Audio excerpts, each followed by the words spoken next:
Hi, everybody. David Noor. I want to welcome you to another monthly webinar in the Avneer webinar series. Delighted you're here. We're live on, let's see, Facebook and LinkedIn and YouTube and X.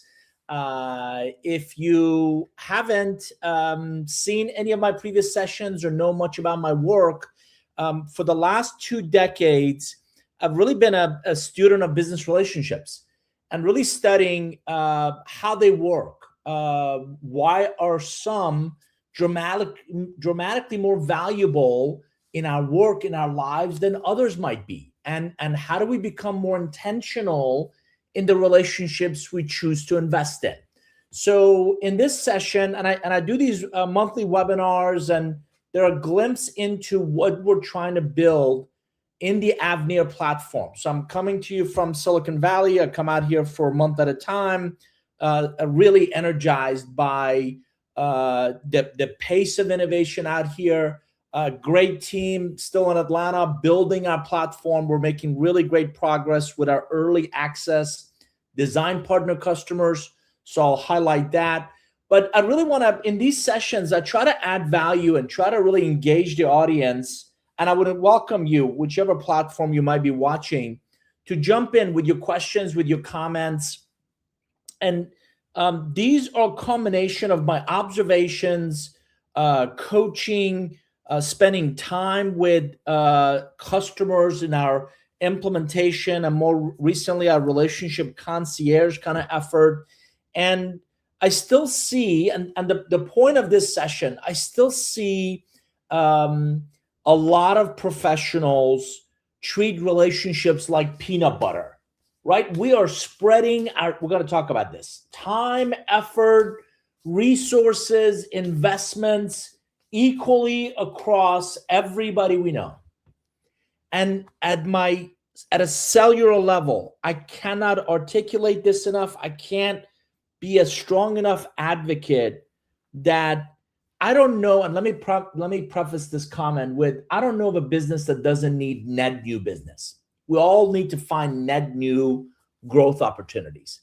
But I think it's a mistake to focus so much on new logos at the expense of existing relationships, at the expense of people who already know you and like you and trust you and hopefully are getting value from you. So what I want to talk about is 3 to 5 relationships we believe we've proven can dramatically change both your direction and your destination. Instead of, casting a massive wide net, instead of throwing a whole bunch of stuff on a wall to see what sticks, what if we focused on fewer and we build deeper, we build richer, we build more meaningful relationships? Could that create greater results that we're after? So I would submit to you, if you don't hear anything else from me in this session, and I'm going to go strong for a solid 30, 35 minutes, is that not all relationships are created equal. Some really do change the game you're playing. Some really change the velocity, the veracity of what you're trying to do.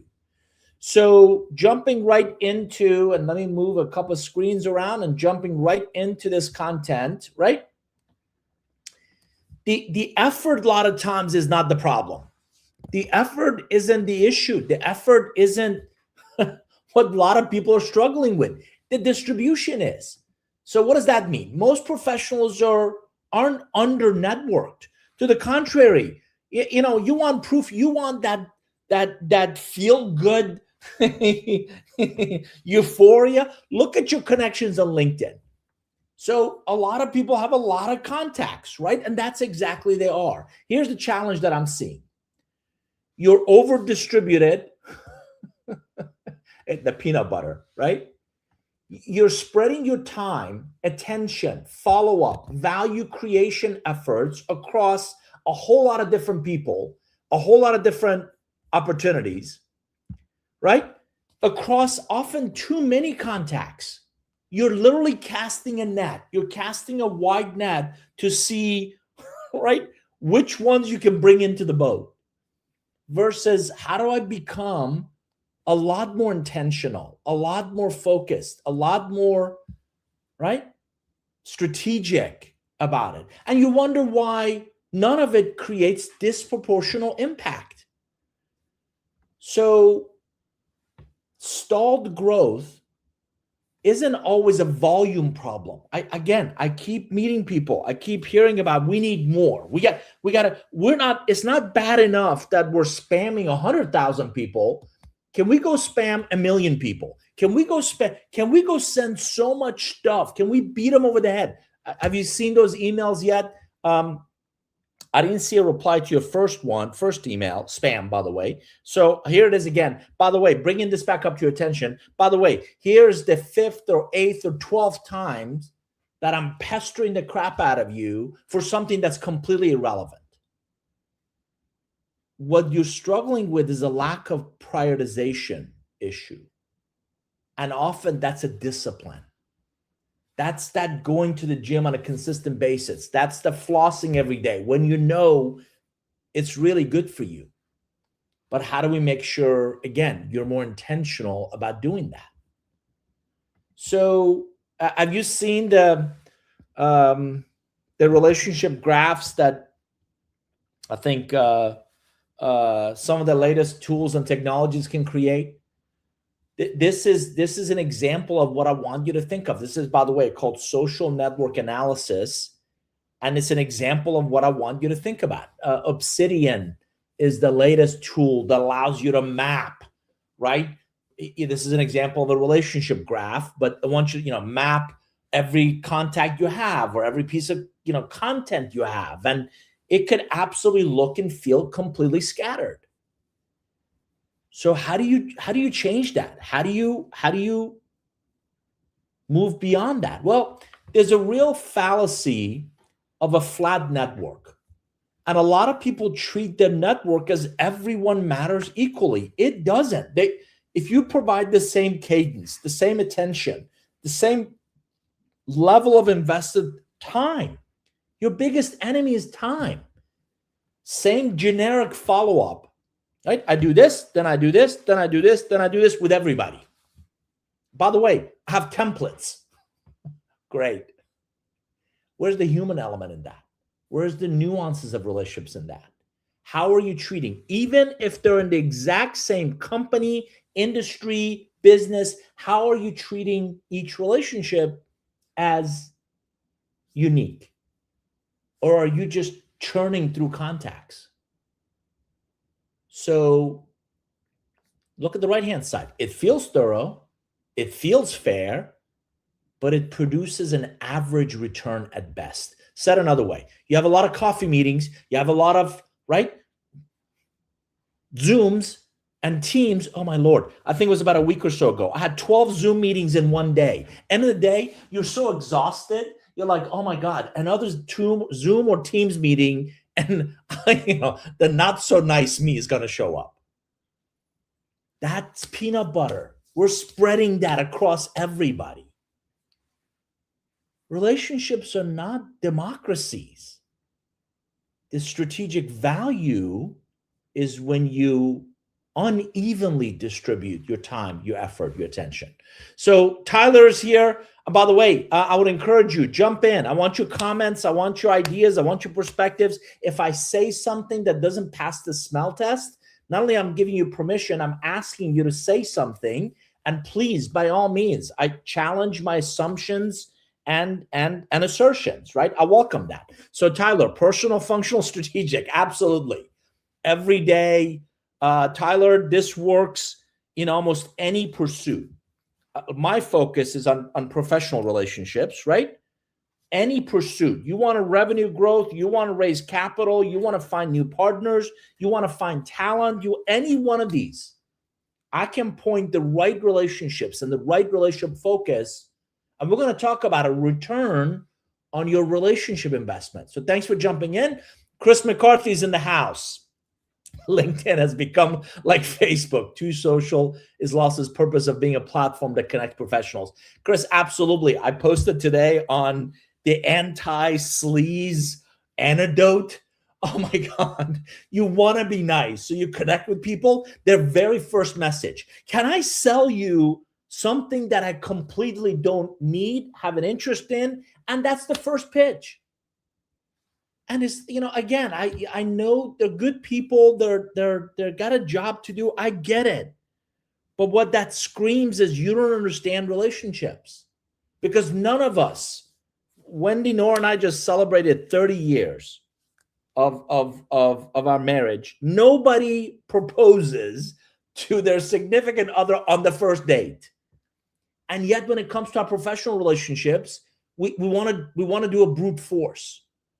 So Chris, thanks for jumping in on that. Here's another comment. Additionally, a larger network leads to more noise. Yes, less value, as I'm now in a mode of turning certain connections off as a purpose message noise. Absolutely. Chris, I'm unfollowing a whole lot of people because it's either not relevant or it's way too much noise, or it's things that are probably more appropriate for Facebook and Instagram or maybe even X. Or I honestly, memory is the first thing that goes at my age. I don't know how we met. I don't know where we met. Are you still relevant in the things I'm trying to do? And that's what a lot of people don't miss. So this is a classic case of more is not necessarily better.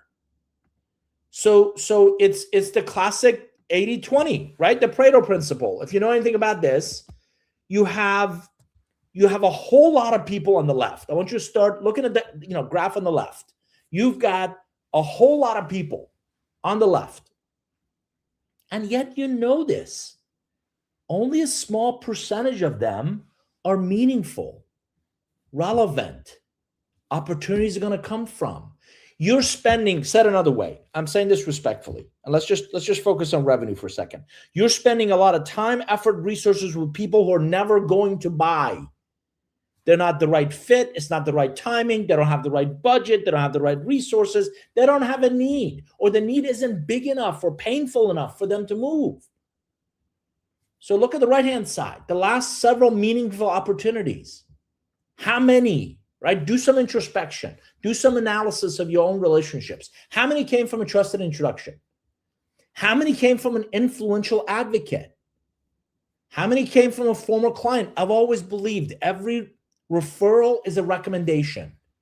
If people are not referring you, this would be a really good time to ask, why is that? How many come from a strategic partner? How many is from someone who opened a door you couldn't? Those are the ones that are particularly valuable. I want you to start capturing attributes of your ideal relationship profiles. Everybody talks about ideal customer profile. Those are typically firmographic.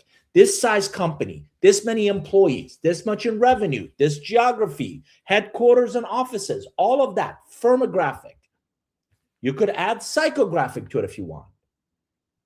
I would submit, if you double click on that, two equally seemingly ideal customer profiles have very different ideal relationship profiles. Who gets you? Who gets value from you? Who returns your calls and emails? Friends don't ghost friends. So if people are not returning your calls and emails, listen, we're all busy. Either you or your value proposition is not a priority in their minds, in their hearts. So look at the attributes on the right. Those are the relationships that are most impactful, because a few relationships create most of your movement, most of your momentum, most of your impact. The pattern is really, I told you so, Monday morning quarterbacks, right? In hindsight, very obvious. The key is, how do I get ahead of it? How do I anticipate? How do I see some of these things early on? And you wouldn't believe how often I'm coaching people to be more intentional in the relationships they choose to invest in. Let me say that again. I want you to become more intentional in the relationships you every single day. Every morning when I wake up, every morning when we all wake up, it's a choice. Who do you choose to invest in? Logical would be your pipeline. Next, the outer ring, right? The next set of opportunities. I want you to be even more intentional about that. Is that a worthwhile investment? Because we're going to talk about a real inherent opportunity cost. When you invest in this person, You, by definition, you can't invest in somebody else. So love it. Chris is jumping in again. He's getting his money's worth from this session. I would not propose to my wife through social media. So why do you think you can sell me something through social media before we even have a meeting? But I love it. A good friend says, know me before you bro me, right? I don't know you. Not sure I like you. Not sure you get me or what I need. So a lot of people forget that. And I've talked about this for years. Like me, know me, trust me, pay me. It works in that sequence. And people try to bypass it, shoot themselves in the foot. Johnny Carson used to say there's a certain likability factor to all of us. If you're likable, if you're pleasant, if you're engaging, maybe people, maybe, not a guarantee, but maybe people will spend time to get to know you. When they get to know you, hopefully they can experience, hopefully they can feel. It cannot be told. They have to feel that they can trust you. Only when they trust you will they buy from you, and not just products and services, but also your ideas, your perspectives, your reasons for why we should do it this way versus another way. Like me, know me, trust me, pay me. It works in that sequence. A rock star, Sarah Ratcliffe, is here. Some of my closest business relationships, who I consider close friends now, started off as introductions. Sarah, absolutely.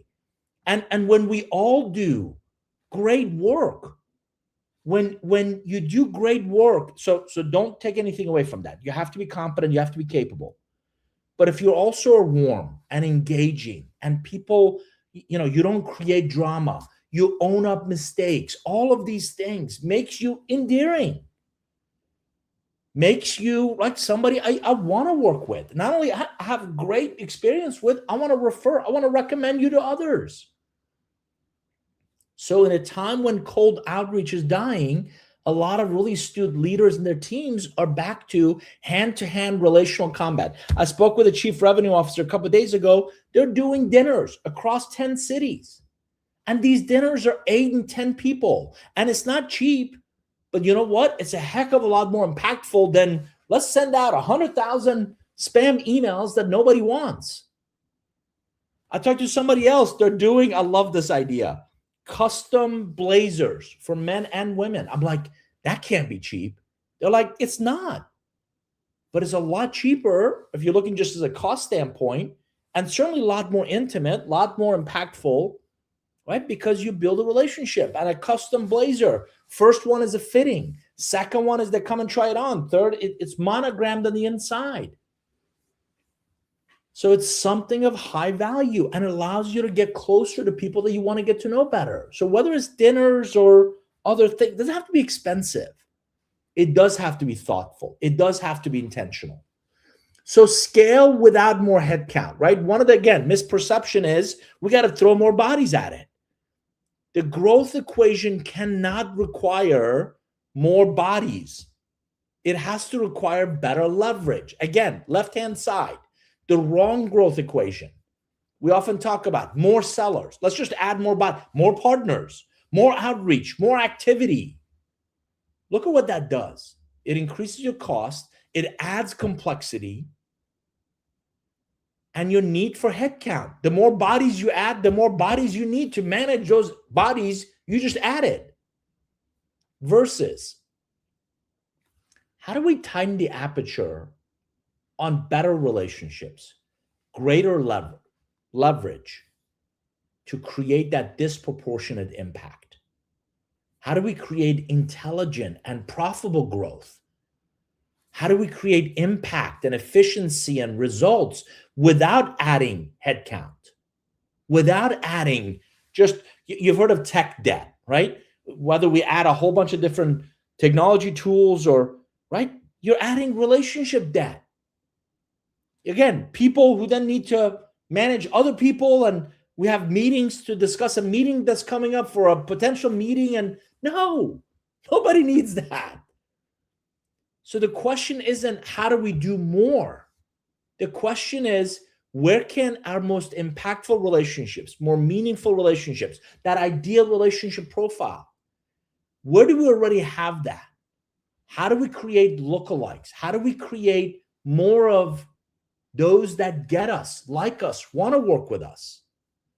Tyler's jumping in. Okay. Love the mantra. Curious, credible, valuable, chosen. Yes. Yes. Tyler's in it to win it. Curious, credible, valuable, chosen. Yes. Love that. Tyler, thanks for jumping in, right? So again, it goes back to that intentionality, right? The highest value relationship, right? A lot of times these are hidden in plain sight. The issue isn't access. It's recognizing that pattern, right? Clients, former clients, or what I call customer alumni, your educational alumni, classmates, partners, industry peers, advisors, other executives, referral sources. The issue is never access, is pattern recognition. The relationships that can open doors, that can influence decisions, that create opportunities, can we intentionally invest in them for an extraordinary return? And this is the crazy part. You already know some of these people. I recently searched my own LinkedIn contacts, and we're having a lot of success on the Avnia platform with professional service firms, right? People who are the product. I want you to think consulting, think executive search, think commercial real estate, right? A lot of financial services. You are the product, right? They're buying because of you, because I can get whatever you're selling a whole lot of other places. So I comb my network, and I'm embarrassed. I'm in the relationship business, and there's a whole lot of people that I've lost touch with. So I've started reaching out. Listen, I've done a terrible job staying in touch with you. Would love to reconnect and get caught up on both sides. Again, I posted on, I think, on this today. Some have replied back, oh my God, it's good to hear from you. What are you doing? Where are you at? Did I see San Francisco in your LinkedIn profile? Did you move out there? Right? So we schedule a follow-up Zoom, and you reconnect in a meaningful way. And it's without an agenda other than just, tell me about your latest adventures. Tell me what's happening with you. Tell me, what are you working on? Tell me, how can I support you? And inevitably they ask. And it's just a great chance to connect in a meaningful way. By the way, if they don't reply, listen, I'm at a place in my life where I deeply believe in no guilt, no obligation. If they don't reply, that should also tell you something. No problem. I either unfollow or remove that connection, because I learned years ago, I'd rather have 100 customers who love you and are getting value from you. And I recently heard a great explanation for product market fit, right? Do you have a product or solution that's viable in the market? Which is, it should cause pain to people if you took it away. Relationships are the same way, right? Would they miss you? Would they genuinely feel like, you know, they were better off because you were in their life? If not, were they really a relationship to begin with, or were they just a contact? So the challenge is, look at the bottom of the page, clarity. Recognize those few relationships with the greatest potential impact. I want an outsized impact from fewer relationships that I focus on, that I invest in. So what makes a relationship high leverage? They create movement beyond themselves. They don't merely just know you, right? Look at what they do. They accelerate trust. They open meaningful introductions. They influence decisions. They create access. A lot of times you cannot create yourself. They invite collaboration by others. They expand or extend your reach. That's what phenomenal relationships do. And their value extends beyond just them. It's the network effect, right? I've always said, forget the Kevin Bacon 6 degree of separation. We're typically 3 degrees away from almost anybody else we need. The key is, who are the right 3? Who's going to return my calls and emails? So how you get introduced is as critical. The reason we're building a relationship graph, the reason we're building agents and sub-agents and skills in the Avneer platform is I want to leverage the relationship health, the relationship depth, the relationship relevance to make those connections. And it's amazing when the right relationship makes that introduction, people are pretty responsive in returning your calls and emails and prioritizing you. Listen to what I said earlier. Friends don't ghost friends. And if by the way, pestering the crap out of people, I've never believed works. I want to be polished. I want to be professional. I want to be persistent. I've got a 3-touch rule. I'll follow up 3 times without asking for anything in return. Hopefully, I'm adding value. This is something I saw might be of interest to you. Here's an introduction that I thought might be of interest to you. I'll add 3 value. I'll create value 3 times without asking for anything in return. But there's some fundamental laws in relationships. You ready? In the words of the famed philosopher, Britney Spears, these are going to blow your mind. Number 1, gratitude. You do something for someone, at a minimum, they should say thank you. If not, your yellow flag should go up. Number 2, reciprocity. Maybe not today or tomorrow or next week, but at some point they should say thank you. What can I do to help you? How can I support you? If they don't, your yellow flag should go up. And then mine is this idea of pay it forward. So if I coach you, if I mentor you, if I help you, I need to experience you doing that for others. Otherwise, my red flag goes up that you don't get it. And you're incredibly selfish. And it's your world and the rest of us are just living in it. The challenge is you cannot invest in everybody equally. So again, if you haven't had a chance to look into this, these are just 3 of the books I've written. I call this my Star Wars trilogy. If you watch any of the Star Wars, you'll learn about Luke Skywalker and Obi-Wan Kenobi and Master Yoda. But you read them all, all 3, watch all 3, you get a lot more context of the stories. So relationship economics, co-create curve benders. Relationship economics, and if you're looking to read my stuff, I would do it in that order. Relationship economics, co-create curve benders. In this session, I want to talk a little about curve benders because I created this kind of ecosystem that was broken into industry, organization, personal, and transitionary between these. And I highlighted, 15 relationship attributes, critical things that are important, in your personal, in the organization, in industry, There's a lot more details in the book about it. But most of my ideas, I start with, don't judge me and my handwriting. I start with sketching out. Here's kind of what I'm thinking of. And I thought a lot about the S curve that organizations go through and what would a personal S curve look like. And at 1, you start to invest, and you're investing resources, time, capability, capital. You start to hit your stride in 2. There's execution, application, implementation. There's some learning moments. You hit 3, which is excel, and you're really competent at that level. And then you reach 4, which is a plateau. And let's be honest, at that point, you're bored. And you got to decide whether I'm going to find the next curve up or I'm going to decline. Relationships go through a very similar journey. So one path of your growth is linear. There's A. Hopefully you're on that linear growth path. I actually like the non-linear. I like the S curve. I like the personal S curve. And at that plateau, in my sketch on the left, at that plateau, you know what happens? You reach what I call a refraction point. And there's only 3 options. Option 1, you're going to accelerate your climb. There's some relationships that dramatically elevate, amplify you to a whole different level. Option 2 is you kind of stay status quo, that plateau, but you better inject some life into what's happening. A lot of people change jobs or initiatives or sometimes companies, but the arc of any job, arc of a lot of relationships is about 3 to 5 years. In 3 to 5 years, you've learned how to do a job. In 3 to 5 years, hopefully you've exchanged value with people.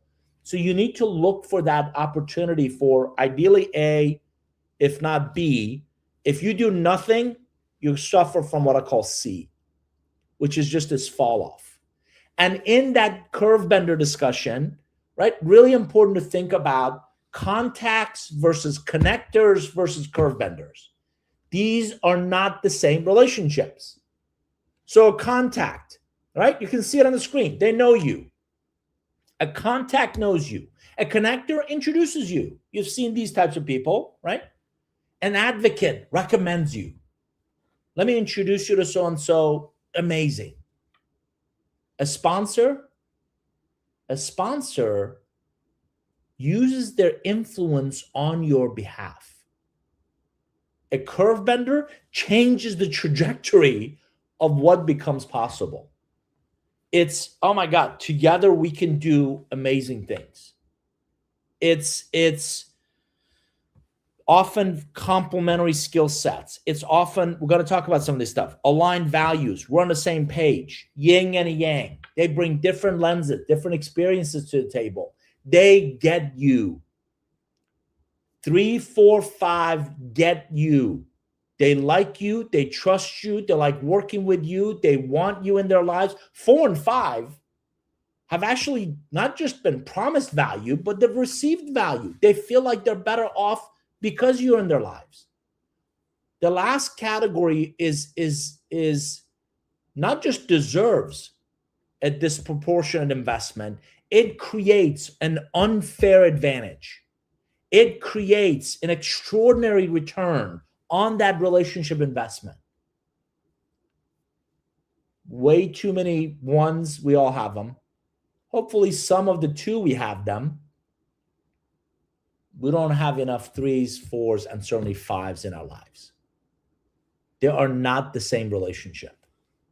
And you want to become more intentional in focusing more on the right hand of the slide. So what is a curve bender, right? It's a relationship that changes that trajectory. They just don't add value. They change what is possible. I mentioned earlier, your direction and your ultimate destination. So you are right where you are today, and you can certainly continue on that dotted line. You meet a relationship that thinks differently, that leads differently, that does things differently, and they change your trajectory. So where you want to go, is it that gray flat line, or would you benefit from the uptick? They don't just add value, they change your direction and ultimate destination. So how? What can they do? They expose you to a market you couldn't easily reach. They invite you into conversations, ideally before an opportunity exists. I don't know about you. You know what RFPs are? I've always believed RFPs are beauty contests. Column A, column B, column C.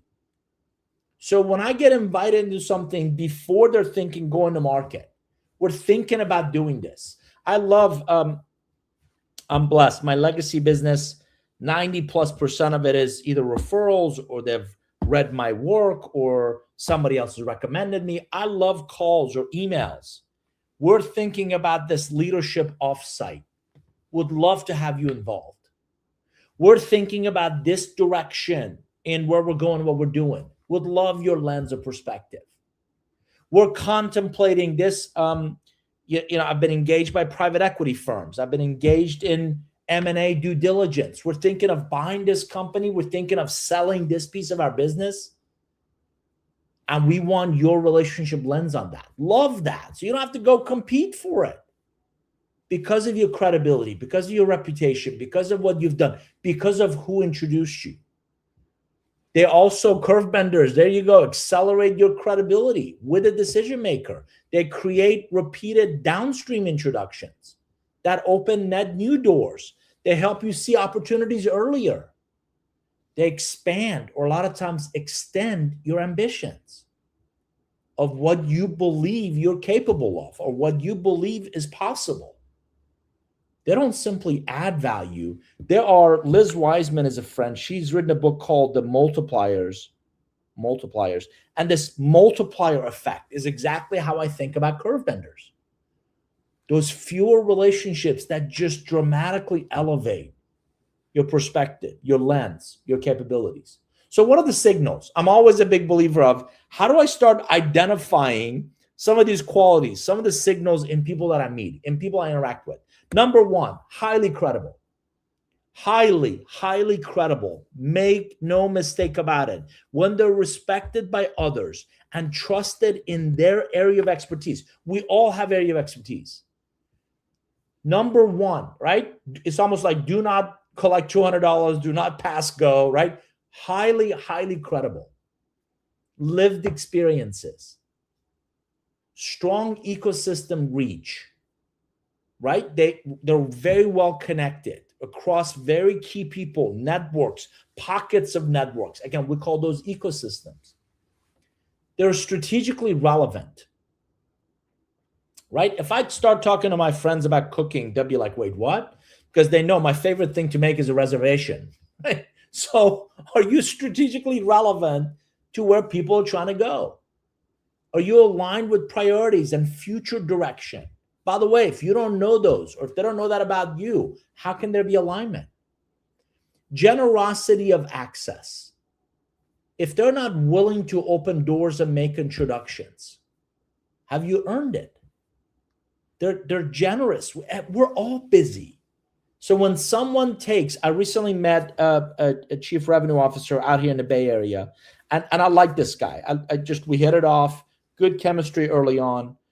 I told you, three touch investment. I offered to make 3 introductions, and I did. Let's see how, not just, and I'm not doing this tit for tat. That's not it. But you remember what I said about the built-in kind of laws? Gratitude is 1. Reciprocity is 2. Paying it 4. Doing the same for others is 3 that are fundamental. Pattern recognition ability. Sees around the corner and connects the dots. Right now, I'm enthralled. We're in the AI world. You know what the biggest challenge with AI world is at the moment? 1, proof of value. Not a concept, not an idea, value. I talked to a prospect yesterday who's been burned twice already with people who come and promise the world and can't deliver any of it. I made sure he understood we're still in beta. We're not generally available. So the early access is just that. It's an early access to hopefully some promising technology. A history of creating opportunities for others. They're known for lifting, advancing people, bolstering them, cheering them on, ensuring they're successful. Mutual respect, built on trust, authenticity, shared values. I got to tell you, a recent introduction royally pissed me off. Why? She showed up completely unprepared. I kid you not. Her comment, there could be some opportunities for thought leadership for you on relationships. You know what that screams? You haven't done shit in just Googling my name. And you want to build trust with me? That's not going to go anywhere. And I politely have the courage to walk away from the table if respect is no longer served.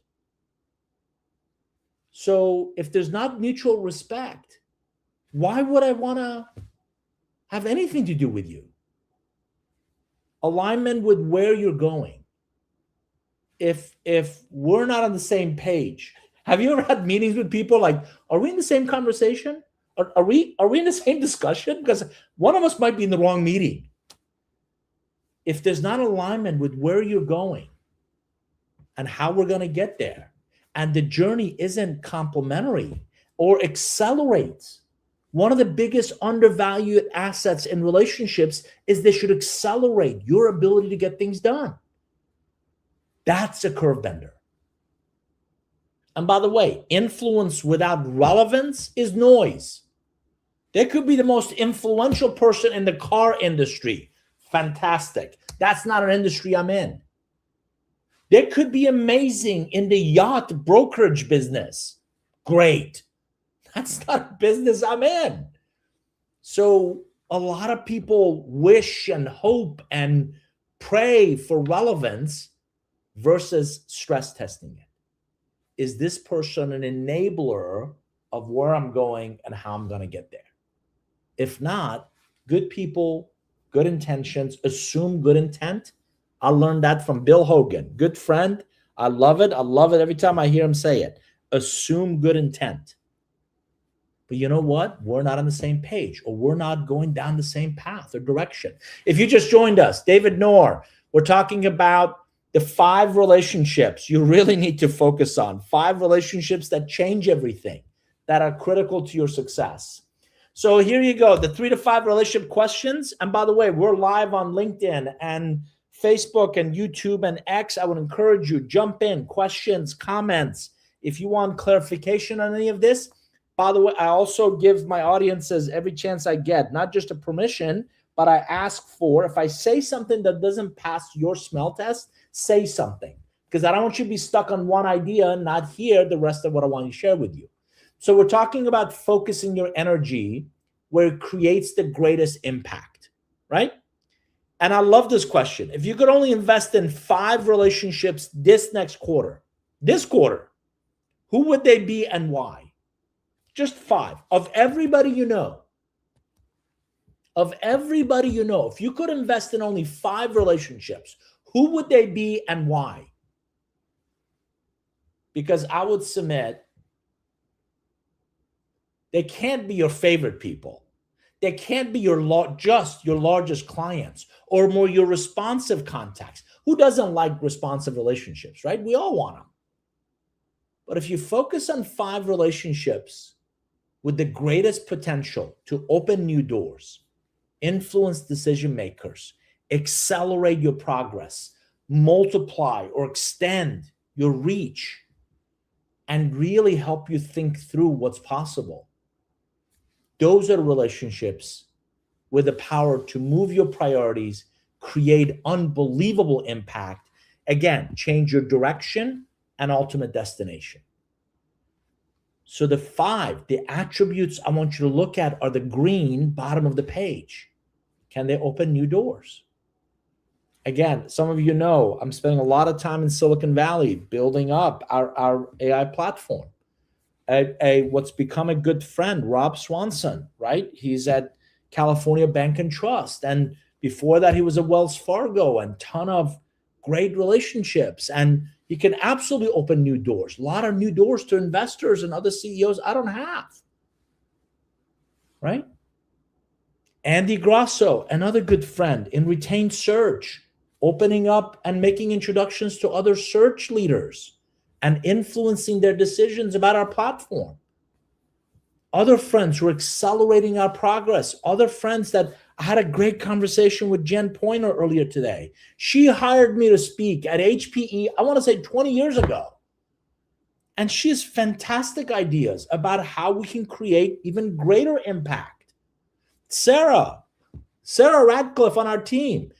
I love how she thinks and constantly tries new ideas. And hey, look at this Claude skill that I built, or here's something I'm trying, or here's something I'm thinking of. Love that what she brings to the team and just her lens. So people who transform what you believe with your limited lens is possible are absolutely the relationships you should focus on. Steve Masel's in the house. Love it. Another stellar presentation with usable action items, true introspection. Looking forward to September's program. Thank you, sir. I tell no lies and I aim to add value. So delighted, Steve, you're here. So 5 actions to create these curve bender relationships. You ready? Great relationships, they're not going to happen by chance, and stop waiting for somebody to hand you amazing relationships on a platter. Start planting your own seeds, start growing your own garden, start taking care of these plants, and they will pay dividends for years to come. You ready? Here's how. Identify with intentionality. I said it before, I'm going to say it again. Become more intentional in the relationships you choose to invest in. Invest consistently. Show up, listen louder, add value, stay top of mind. If you create value first, offer insights. I got to tell you, I've got 0 relationships that need more information. Nobody needs more information. We're dying from information overload. You know what they need? They need insights. They need foresight. They need to know what's around the corner. They need to know trends. I'm writing a paper on, so I've been in Silicon Valley most of this year. I've approached well over 100 events. I've attended over 100 events. I've met over 240 other founders. I'm going to write about it. I'm going to write about what's amazing about this place. I'm going to write about some unbelievably flawed assumptions, like handing a 19-year-old $30 million in funding, right? Where's the adult supervision in that room? So insights allow you to support them without asking for anything in return. 4, make meaningful introductions. Make real introductions. Take the time. Make the time. Not just toss a name over the wall. Not just send some text, but make meaningful introductions. Connect people to ideas and opportunities that really matter. And expand the impact. Help your relationships grow their influence. Your success then becomes multiplied. If you do these 5 things consistently, your relationships are going to, right, open more doors, create more opportunities, change more outcomes. So Chris is jumping in. Love it. I love the idea of focusing on 5 relationships this quarter. At least 1 or 2 should be with people that you may have become distant with. Yes, over the last 6 to 12 months. Chris, have you noticed we all make to-do lists and we never make stop doing lists? One of the things that gnaws at me, and one of the functionalities we're building in the Avneer platform is, who am I neglecting? Because inevitably, you know how people say, I can't believe it's August. Well, I know, but that's how a calendar works, right? Before you know it, 26 is behind us. And I don't know about you guys. It kind of gnaws at me. Who have I neglected? Who was that amazing person that I met at that conference in March that I just haven't had a chance to follow up with? Who's in this stack of, I don't know if you guys can see it, stack of business cards, right? Also known as the data graveyard, right? That I'm neglecting. I need to follow up, follow through. You're exactly right. If you haven't connected in the last 6 to 12 months, then why are we connected? Less is more. Exactly right. Chris, thanks for jumping in. So to activate these curve bender relationships is an opportunity. And you need to see the cost of that relationship dilution. I said this earlier. Every hour you spend on a relationship that is not relevant to you is time that's missed. It's an opportunity that's missed with others that might be. So yet most leaders allocate time based on, let's be honest, who calls? So we're reactive. Who responds?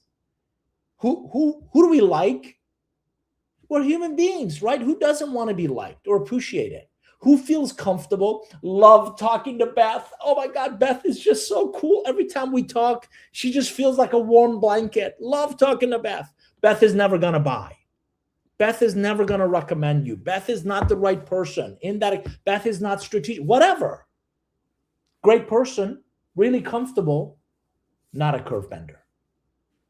Who happens to be nearby? Proximity. And guess what? None of these are a strategy. They're an undisciplined habit of somebody says jump, and you often are asking how high. That's not a relationship strategy. That's not being intentional. So the solution is a strategic relationship investment. I brought this up earlier, right? Move from managing relationships to really thinking about, how do I multiply my impact? Intentional, focused, generous, patient, consistent. This is how you build a portfolio of these curve bender relationships. And each one of those accelerates your mission, multiplies your result. Accelerates your mission, multiply your results. So focus on, in a world when everybody wants more, in a world when everybody's throwing out, casting a massive net, you wouldn't believe how many people I'm coaching. By the way, it's amazing how often we need to eat our own cooking, right? I'm asking myself every single day, where's the best investment of my time, my effort, my resources? Am I doing those things? So looking in the mirror is a really good place to start and ask yourself, beyond talking to others about this, am I doing some of these things? And what I want you to do is audit. I want you to prioritize. I want you to invest. I want you to start today. Start with small shifts. Really think about who am I prioritizing? I'm a big believer of, again, assume good intent, give everybody a chance, 3 touches without asking for anything in return. Be nice, be kind. You have no idea what other people are going through. But you cannot, if you believe my assertion that relationships are an investment, you cannot invest in everybody equally. So if this is the bandwidth we all have, how will you then prioritize where you're going to invest in? So that investment should be prioritized. I want to find ways to multiply. I want to find ways to rinse and repeat what's working. And I want to build that compounding advantage. So if you think of a relationship like a portfolio, you invest in the few that create the biggest impact. You would never sell a stock. If you, again, think of portfolio or an equity position that is just crushing it. How many people do you know keep on investing in one that is just not going anywhere? No, it's just been sitting in that portfolio. Well, it's just been doing fine. Good enough is cancer when it comes to relationships. That's good enough. You remember, I don't know if you've ever in one of those relationships, but as long as nobody says anything, everything's fine, even though both people are miserable, right? On a personal side, don't do that to yourself professionally. Don't do that to yourself professionally, right? So I want you to think of a relationship ROI. It's amazing how many firms, right, look for a marketing ROI and a sales and utilization, a margin and pipeline conversion, but we don't often talk about a relationship ROI. So a really simple lens: time, effort, introductions, insights, access, reputation, versus, are you getting introductions? Are they creating opportunities? Are you getting access? Is trust getting accelerated? Is influence getting expanded? Is revenue getting affected? Not everything meaningful is going to be immediately financial. As a matter of fact, I'm going to shoot a hole through a big assumption in a second, but everything strategic should create movement, should create momentum, should create that, and relationships must be felt. You cannot tell people, trust me, because they don't. You cannot tell people, we're in a great relationship. Chris and I are in a great relationship. I'm allergic to vagueness. I don't know what that means. He's referred me 3 clients. I've walked him into 3 partnerships, right? That makes them more quantifiable. That's why we're spending a whole lot of time and effort and money on our math models and data models and AI models to generate a relationship score, to generate a relationship continuum in the platform, because there's too much of this vagueness all around us. And so I asked the chief revenue officer, he said, we have a great relationship with that client. I said, how do you know? He said, well, they buy. You know what revenue is? Revenue is a lagging indicator. And there's a reason your windshield in your car is bigger than the rear view mirror. Your revenue is results of what you did 6, 12 months ago, 18 months ago. What I'm looking for is not just leading indicators, but ideally leading drivers. I want earlier market intelligence. I want better or higher level introductions. I want executive access, talent referrals, strategic partnerships, co-creation opportunities, reputational lift, faster decision cycles, right? Those are leading. Look for leading drivers. Look for not just lagging indicators. Those are the windshield. So to bring this idea home, 4 relationship ROI profiles. Ideally, you go in the top right corner, high return, high potential. I want to invest aggressively in those. Quadrant 1. Quadrant 2, high return, low future relevance. I want to maintain. I want to maintain my intentionality. 3, low current, but high potential. I want to develop those selectively. 4, low return, low potential. I'm going to reduce my investment. Time, effort, resources. Future potential, current return. Strategic allocation requires the power of subtraction.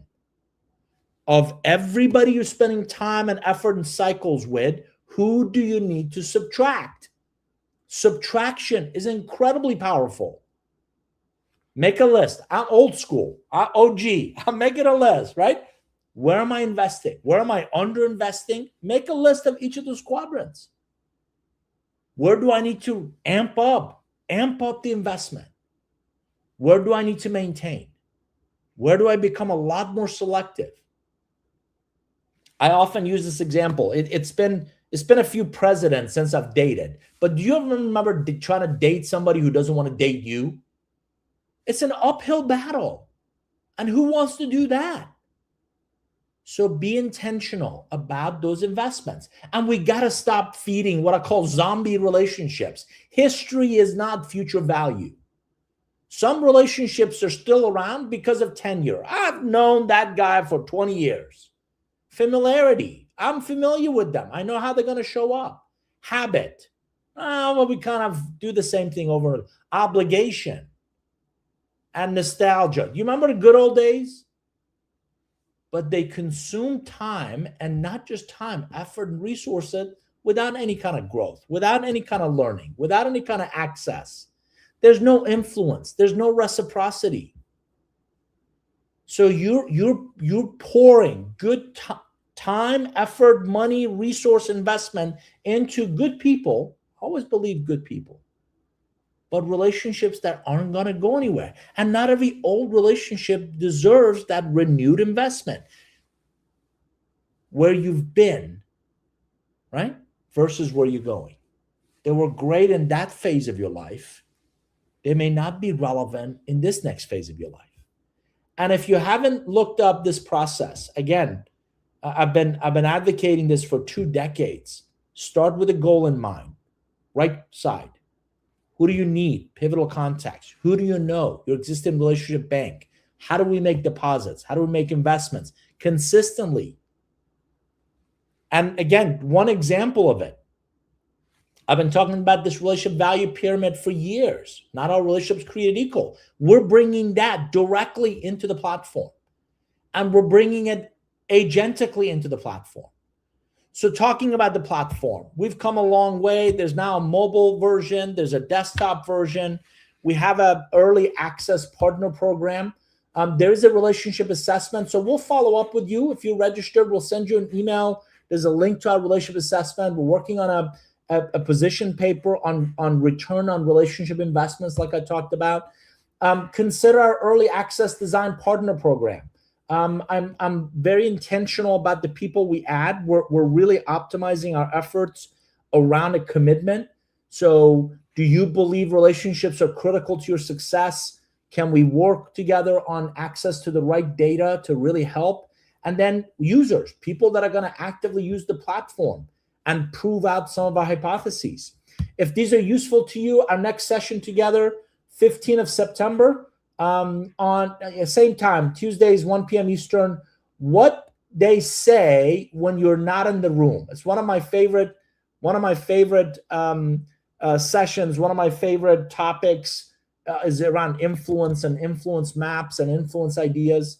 So again, thank you. Thanks I hope this has been useful to you. I hope this has been, again, it's given you a glimpse into some of the ways we're thinking about this and the way we're building a platform. Check out avneer.com. Sarah on the team has done an amazing job building the website, a lot of resources. We're bringing more and more of the blogs and resources online. So I would encourage you. And if there's anything we can do to help, I hope you'll reach out. There's my contact info. Please reach out and let us know. On behalf of our team, thanks for being here. I hope this has been useful to you on focusing on 5 relationships that can change everything. I'll see you next month. Thanks, everybody. All the best. Bye-bye.